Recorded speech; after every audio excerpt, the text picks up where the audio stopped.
இன்னைக்கு கருவேப்பிலை குழம்பு, பொரித்த ரசம், சௌசௌ தொகையல் பண்ண போகிறேன். கருவேப்பிலை குழம்புக்கு தேவையானது 1 கப் கருவேப்பிலை, வறுத்து அரைக்க 1 ஸ்பூன் உளுத்தம்பருப்பு, 1 மிளகாய், 1 ஸ்பூன் மிளகு, புளி, ஒரு சின்ன எலுமிச்சம்பழம் அளவு புளி ஊற வச்சுருக்கேன். அடுத்தது பொரித்த ரசத்துக்கு எலுமிச்சம்பழத்தை எடுத்து நல்லா சுட்டு அதை சாறு பிழிஞ்சு எடுத்துக்கணும். ஒரு சின்ன தக்காளி, வறுத்து பொடிக்கிறதுக்கு மிளகு 1 ஸ்பூன், ஜீரகம் 1 ஸ்பூன், 5-6 பல் பூண்டு விருப்பப்பட்டால் போட்டுக்கலாம், இல்லாட்டி தேவையில்லை.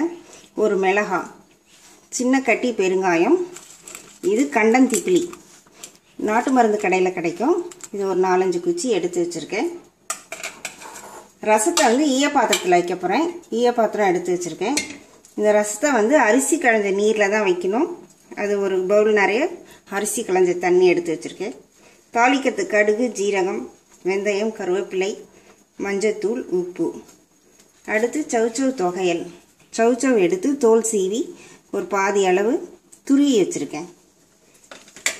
கடலைப்பருப்பு 2 ஸ்பூன், 1 ஸ்பூன் உளுத்தம்பருப்பு, 2 மிளகாய், ஒரு சின்ன துண்டு பெருங்காயம். இது எல்லாத்தையும் வதக்கி, இதையும் சௌசௌவையும் வதக்கி இதெல்லாம் வறுத்து உப்பு வச்சு துவையல் அரைக்கணும். முதல்ல கருவேப்பிலை குழம்புக்கு உளுத்தம்பருப்பு, மிளகு இதெல்லாம் வறுத்து எடுத்துக்கலாம். இப்போ 1 ஸ்பூன் நல்லெண்ணெய் விடுறேன். கருவேப்பிலை குழம்புக்கு வறுத்து எடுத்துக்கலாம். ஒரு மிளகாய், 1 ஸ்பூன் அளவு உளுத்தம்பருப்பு, இதை நல்லா வறுத்துக்கணும். இதோட மிளகையும் போட்டுக்கலாம். 1 ஸ்பூன் மிளகு,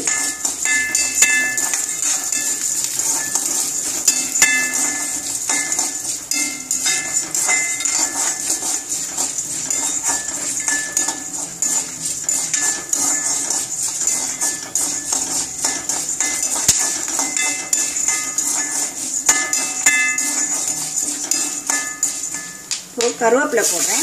அடுப்பை அணைச்சிட்டு கருவேப்பிலையை போட்டு ஒரு பரட்டிட்டு அடுப்பை அணைச்சிடணும். இதை நல்லா மிக்சியில் விழுதாக அரைச்சிக்கணும்.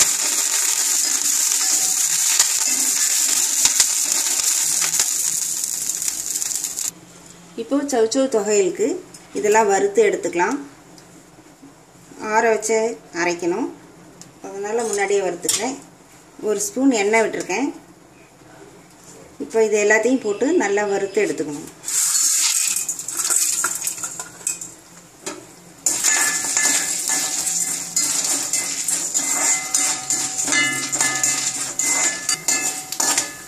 செவந்துருச்சு, இதை இப்போ எடுத்துடலாம். இப்போ இதே எண்ணெயில் இந்த சௌசௌவை போட்டு நல்லா வதக்கிக்கலாம். அதுலேயே வெந்துடும்.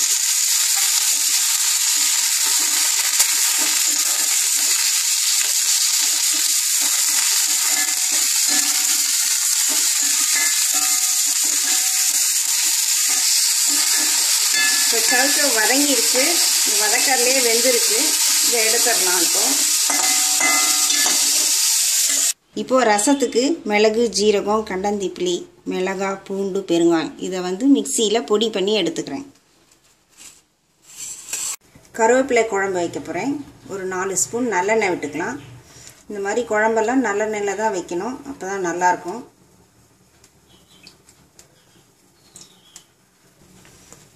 நல்லெண்ணெய் காஞ்சிடுச்சு. ஒரு 1/2 ஸ்பூன் கடுகு, 1/2 ஸ்பூன் வெந்தயம், கடுகு வெடிக்குது. இப்போ பூண்டு போடுறேன். சிறிதளவு கருவேப்பிலை போடுறேன்.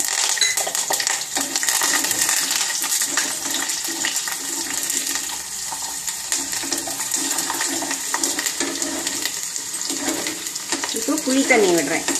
ஒரு சின்ன எலுமிச்சம்பழம் அளவு புளி ஊற வச்சு கரைச்சி வச்சுருக்கேன், ஒரு 2 டம்ளர் அளவுக்கு.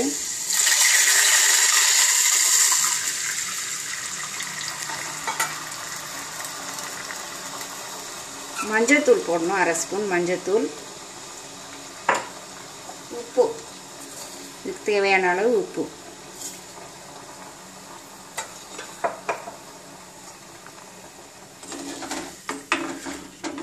கருவேப்பிலை, உளுத்தம்பருப்பு, மிளகு இதை நல்லா வதக்கி விழுத அரைச்சி வச்சுருக்கேன். இந்த அரைச்ச விழுதையும் இதில் விடுறேன். குழம்பு நல்லா கொதிக்கணும். இது சின்ன அடுப்பில் போடுறேன். இந்த அடுப்பில் நாம் ரசம் வைக்கலாம். இப்போ பொரித்த ரசத்துக்கு எலுமிச்சம்பழத்தை சுடுறேன். இந்த மாதிரி ஒரு கம்பியில் குத்தி எலுமிச்சம்பழத்தை சுட்டுக்கணும் நல்லா.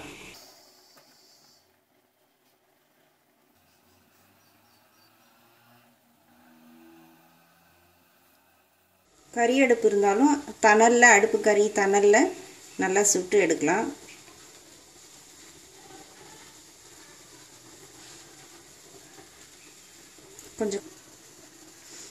கொஞ்சம் லேசாக கலர் மாறணும், அப்போ எடுத்துடலாம். ஆற வச்சுட்டு நறுக்கி சாறு பிழிஞ்சு எடுக்கணும்.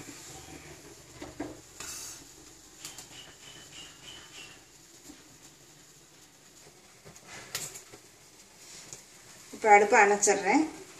கலர் மாறிடுச்சு, போதும். இப்போது ஈய பாத்திரம், இதில் ரசம் வைக்க போகிறேன்.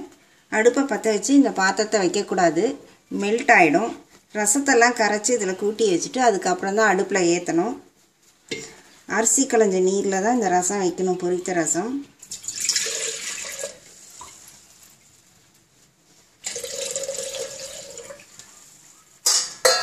பாதி அளவு ரசம் வச்சா போதும். இது நல்லா ஹீட்டாக இருக்கும்.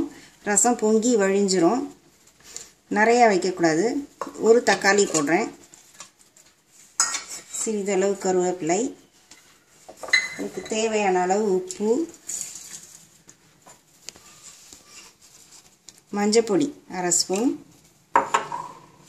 மிளகு, ஜீரகம், பூண்டு, பெருங்காயம், கண்டந்திப்பிலி எல்லாம் பொடி பண்ணி வச்சுருக்கேன், அதையும் போடுறேன்.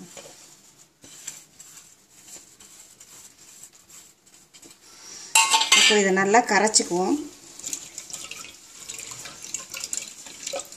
ரசம் கொதித்து வரும்போது இந்த சுட்ட எலுமிச்சம்பழத்தை நறுக்கி நல்லா புழிஞ்சு விடணும். அப்புறம் அடுப்பு அணைச்சிடணும்.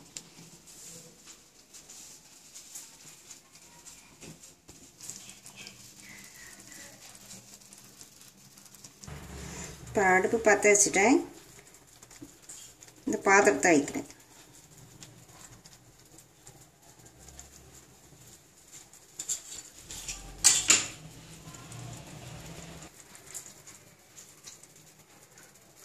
கொதிச்சு நுரைச்சி வருது.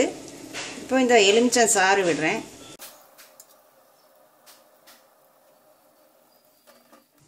அடுப்பை அணைச்சிடலாம். கருவேப்பிலை குழம்பு நல்லா கொதிச்சிருச்சு. இதையும் இறக்கிடலாம். தலைவலி, ஜுரம், உடம்பு வலி இப்படியெல்லாம் இருக்கும்போது இந்த கருவேப்பிலை குழம்பு, பொரித்த ரசம் இதெல்லாம் வச்சு சாப்பிட்டா உடம்பு வலியெல்லாம் போகும். உடம்புக்கு நல்லது. இதில் மருத்துவ குணம் அதிகமாக இருக்குது. கருவேப்பிலை குழம்பு, பொரித்த ரசம், சௌசௌ தொகையல் ரெடி.